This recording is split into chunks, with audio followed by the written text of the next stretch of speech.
Assalamualaikum warahmatullahi wabarakatuh.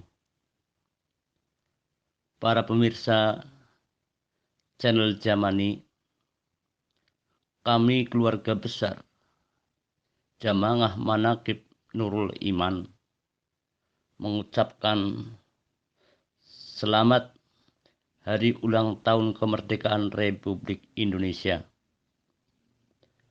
Kemerdekaan Republik Indonesia pada tanggal 17 Agustus tahun 1945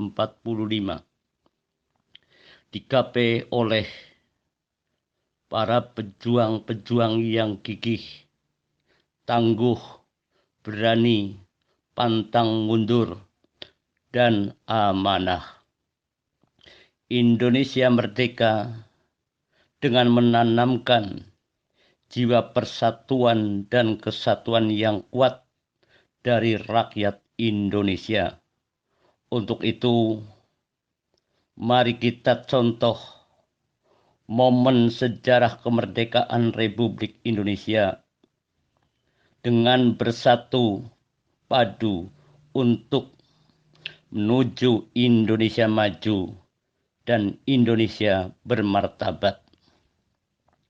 Tidak membedakan agama, suku, budaya, golongan, dan keyakinan yang ada. Tanamkan jiwa Bhinneka Tunggal Ika. Mari kita isi kemerdekaan Republik Indonesia dengan kepribadian yang baik, akhlak yang mulia, seperti apa yang dilakukan oleh pahlawan-pahlawan pejuang-pejuang kemerdekaan Republik Indonesia. Kita sebagai anak bangsa meneruskan cita-cita pahlawan-pahlawan pejuang-pejuang Republik Indonesia. Untuk itu, para pemirsa channel Jamani yang dirahmati Allah Ta'ala, kami di sini menghantarkan cuplikan-cuplikan video sejarah, yaitu sejarah pejuang-pejuang Republik Indonesia. Selamat menyaksikan, semoga bermanfaat fid dini wa dunya wal akhirah. Pemirsa Jamani yang berbahagia, saya akan membacakan atau menyampaikan sejarah Kapolri yang kedua di Republik Indonesia. Kapolri yang kedua bernama lengkap Raden Soekarno Joyonegoro. Beliau dilahirkan di Banjarnegara, Karsidenan Banyumas, Jawa Tengah pada tanggal 15 Mei tahun 1908 dan wafat di Jakarta 27 November 1975 pada usia 67 tahun. Beliau menjabat dari tanggal 15 Desember tahun 1959 hingga 29 Desember 1963. Awal hidup dan karir beliau. Beliau adalah anak keempat Bupati Banjarnegara, yaitu Raden Adipati Joyonegoro II. Karir kepolisiannya dimulai pada tahun 1928 atau tahun di mana terjadi Sumpah Pemuda pada waktu itu.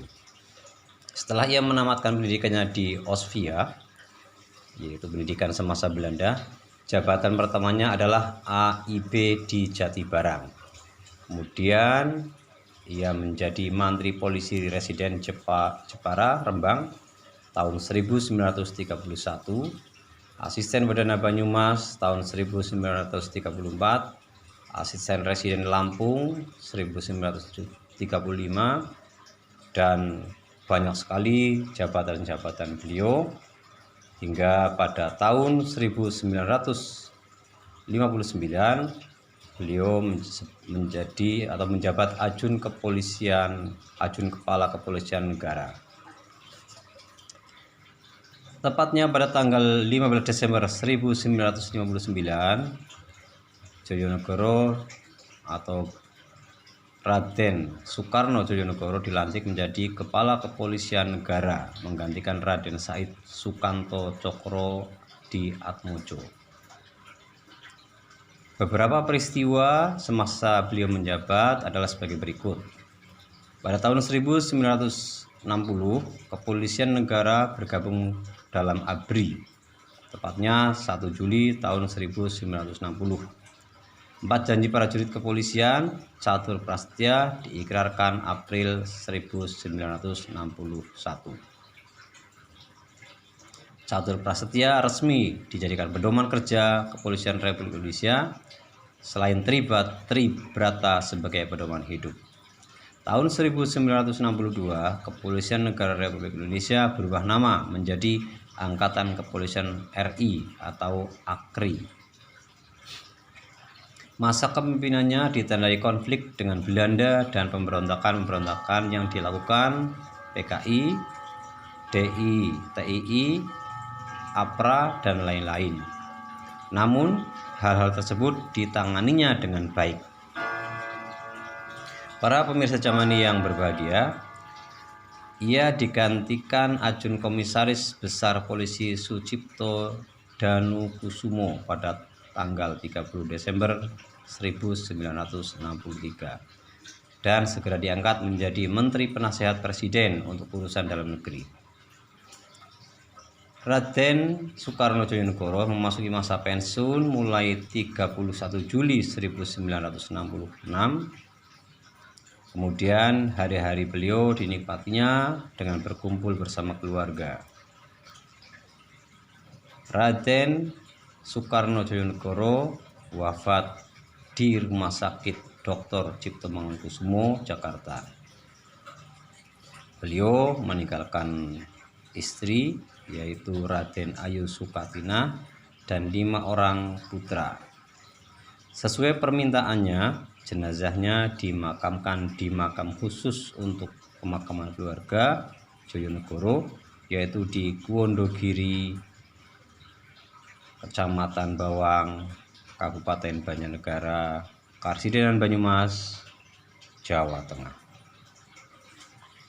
Pemirsa Jamani, demikian sekilas tentang Kapolri kedua Republik Indonesia yang merupakan putra asli kelahiran Banjarnegara, Jawa Tengah.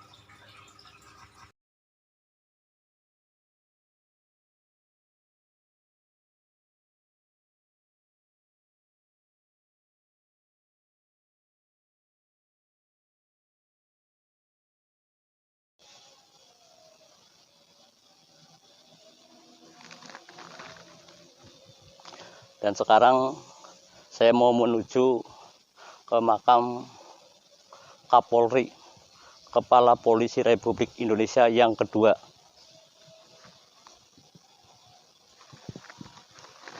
Putra dari Bapak Bupati Banjarnegara, Bapak Joyonegoro kedua.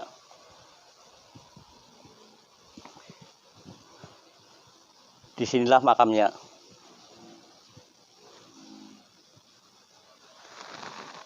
Para pemirsa Jamaah Manaqib Nurul Iman atau channel Jamani yang dimuliakan Allah Ta'ala, sekarang saya sedang berhadapan dengan Bapak Kapolri Republik Indonesia yang kedua, Jenderal Polisi HR Soekarno Joyonegoro, lahir di Banjarnegara 15 Mei 1908, wafat di Jakarta 27 November 1975. Beliau mengamanahkan untuk dimakamkan di Kuwondogiri. Kita lihat makam tersebut menjadi mengingat kita perjuangan kepolisian Republik Indonesia yang dahulu itu sangat-sangat luar biasa. Dan ini bisa sebagai menambah inspirasi bagi kepolisian sekarang untuk tambah semangat di dalam menjalankan tugas. Karena kepolisian dulu Bapak Soekarno Joyonegoro itu sangat luar biasa perjuangannya. Mengusir penjajah, termasuk berhadapan dengan dikala itu G30 SPKI, DITII. Beliau sangat luar biasa. Perjuangannya luar biasa. Maka kepolisian Republik Indonesia yang sekarang, kalau ingin mencari gelar pahlawan itu contoh Bapak Soekarno Joyonegoro itu seorang pahlawan. Kenapa dikatakan pahlawan? Pahlawan itu dari bahasa pahlawan. Berarti pahlawan itu orang yang kaya apa dengan pahala. Dulu menjadi seorang pahlawan itu harus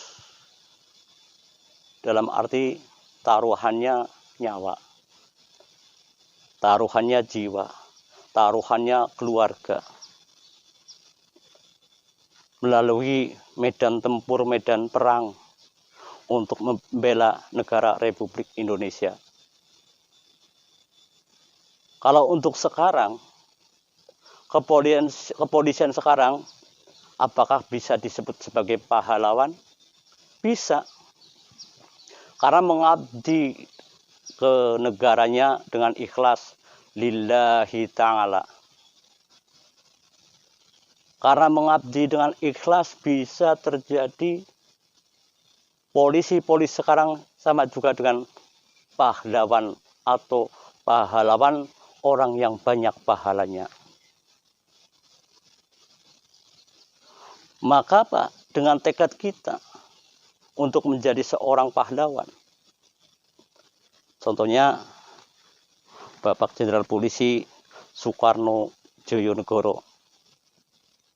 Itu menginspirasi, nambahi semangat kepada kepolisian Republik Indonesia yang sekarang.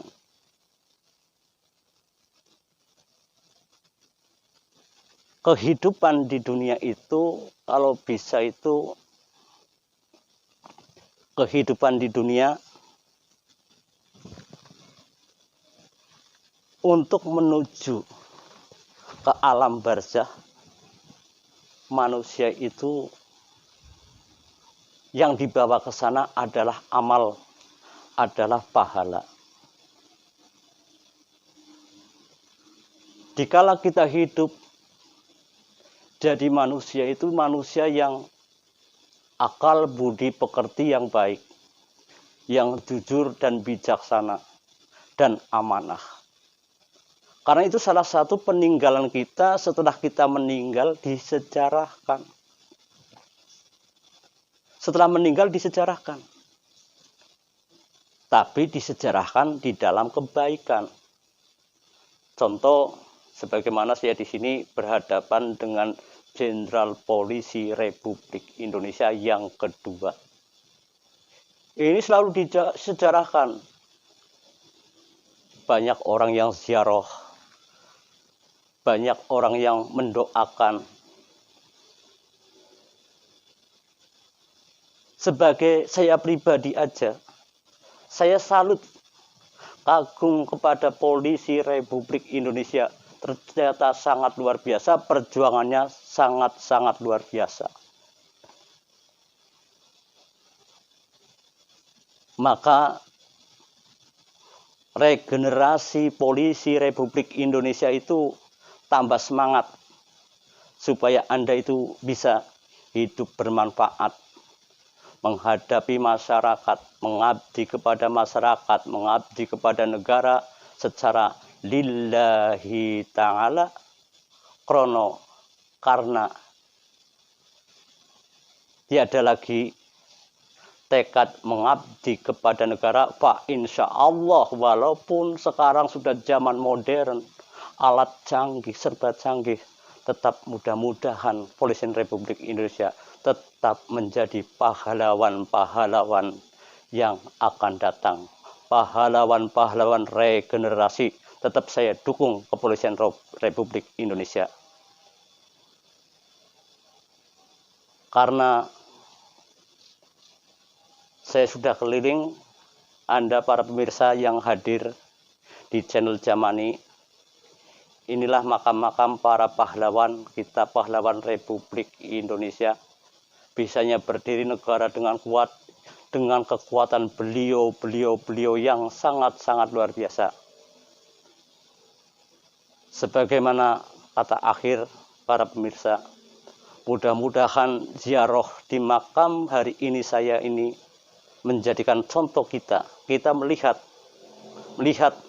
sejarah yang nyata, sejarah yang ada di sini. Pahlawan-pahlawan yang nyata. Mudah-mudahan kita semua bisa mencontoh beliau orang yang luhur, bahkan diluhurkan oleh Allah Subhanahu wa taala, bahkan diluhurkan oleh manusia-manusia yang hidup di dunia ini. Contohnya orang-orang yang pada cinta kepada sejarah, maka sejarah jangan dihilangkan. Karena apa? Sejarah adalah tatanan, sejarah adalah aturan sebagaimana contoh, sebagaimana kita semua regenerasi ke depan. Hilangnya sejarah adalah kehancuran negara. Maka pertahankanlah sejarah yang ada dengan kita berziarah kepada pahlawan-pahlawan Republik Indonesia. Akhiru kalam. Wabillahi taufiq wal hidayah. Wassalamualaikum warahmatullahi wabarakatuh. Waalaikumsalam.